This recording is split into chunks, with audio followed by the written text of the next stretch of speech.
Hey family, so the next command that God gave us was in Genesis 9:4, and that is to not eat the life's blood, okay? Do not eat, drink, whatever you want to call it, the life blood that comes out of human or animal, okay?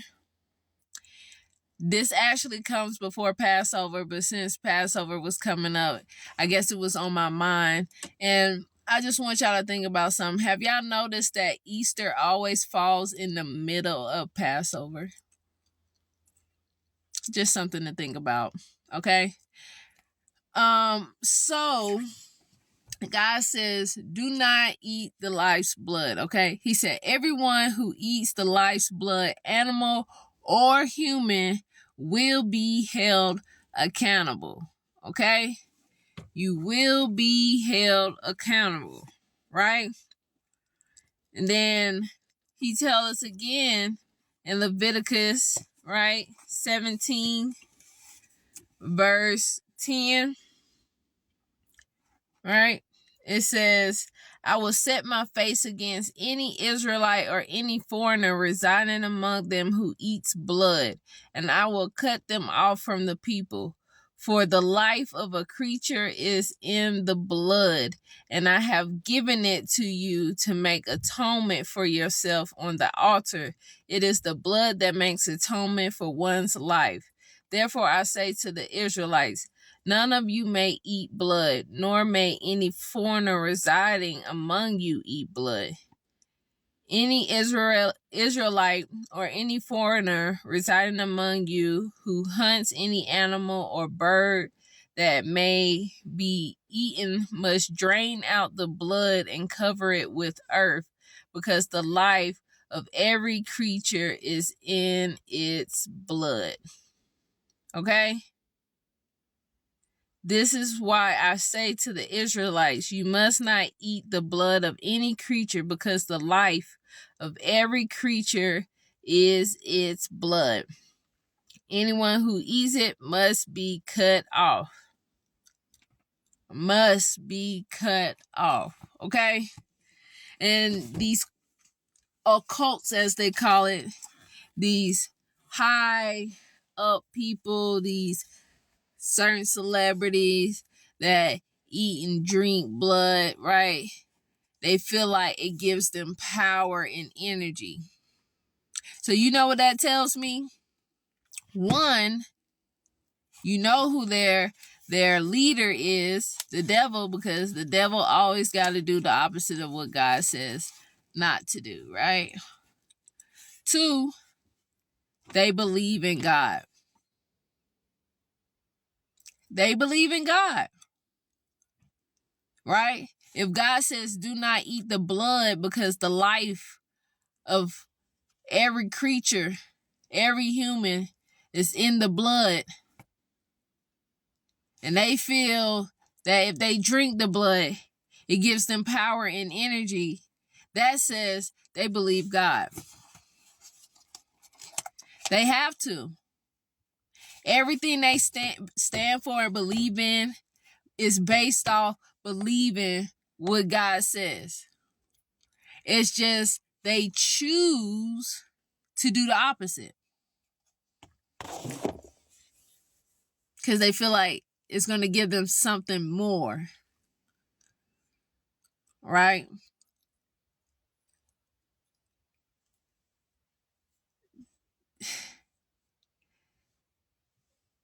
You got to see how the devil don't care about you, right? When the fallen fell, if you read in the book of Giants, it says they knew what they was about to do was wrong, but they chose to do it anyways. And then they made a blood oath, right? They made an oath that no matter what the consequences is, they was gonna they was going to continue with they plan anyways.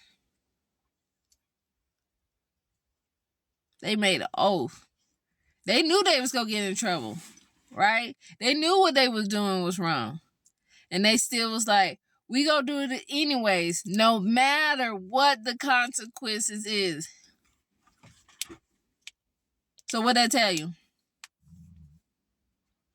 This is why the devil don't get forgiveness. This is why the demons and the fallen, they don't get forgiveness.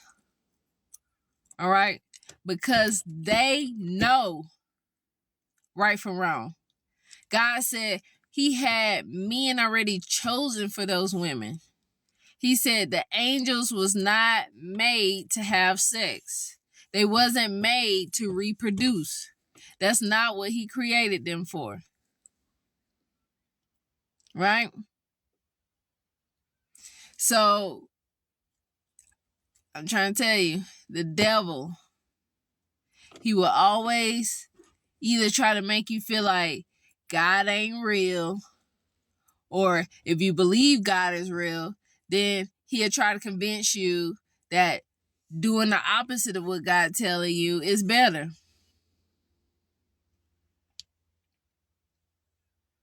But everything that he, quote unquote, teaches his people is based off of God's word.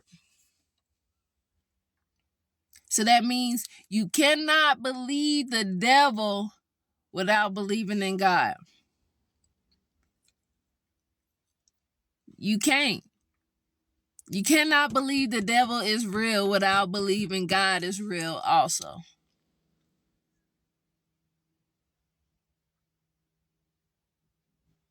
Right? Don't let him trick you. Right?